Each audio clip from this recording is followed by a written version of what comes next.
Hi guys, it's Miss Halligan, and I'm going to go over notes for the plot diagram. You have the option. You can write this down, watch the video, or do what you need. So today we're talking about the plot diagram. Now, hopefully this is a review. If not, that's okay. You'll probably learn it as we go along.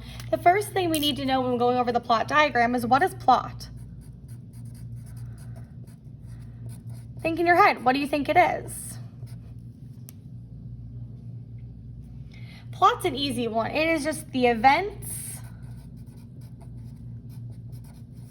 that happen in a story. So think about something like a Disney movie. Think about like The Lion King. Things that happen in the story are different parts of the plot. When Simba leaves Pride Rock, when he meets Timon and Pumbaa, those are all different events that happen in a story. So anything that happens in a story is a part of the plot. Now, when we get to about third grade, we're introduced to the plot diagram. And so I really want to talk about that plot diagram today. So what does it look like?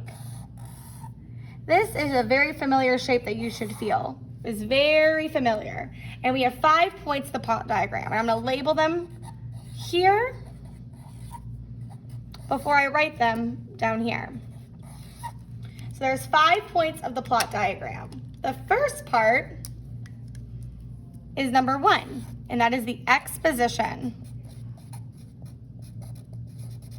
This is when the setting and characters are introduced. This is all that background information, right? So this is where we learn about what's their name, where are they from, where do they live. So I'm gonna put a little bit of a box over here in a different color and write background, because that's all that background information. Number 2, I'm gonna change colors because I like to be fancy, is the rising action.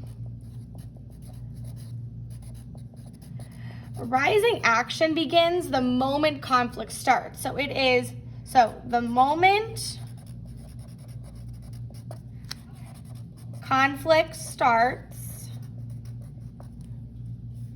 the rising action begins. So the rising action is all about the conflict. Now, the conflict has to focus on the main character, and the main character is often called the protagonist. So when we focus on the conflict, we're focusing on things like man versus man versus society, and so whoever is causing that problem is called the antagonist.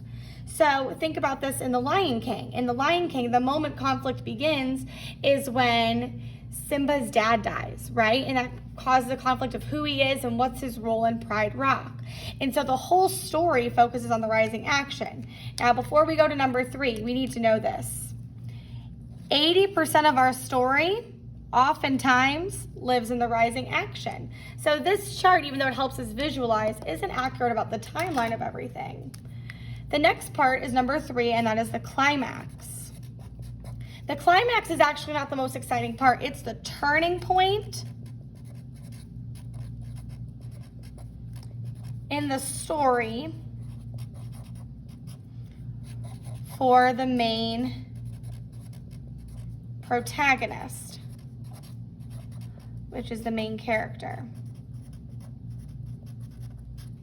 So the turning point is when something completely changes. That decision of Simba to come back to Pride Rock and help his family would be a really good example of a really good climax. We then have number 4, which is our falling action. So these are the events that follow the climax.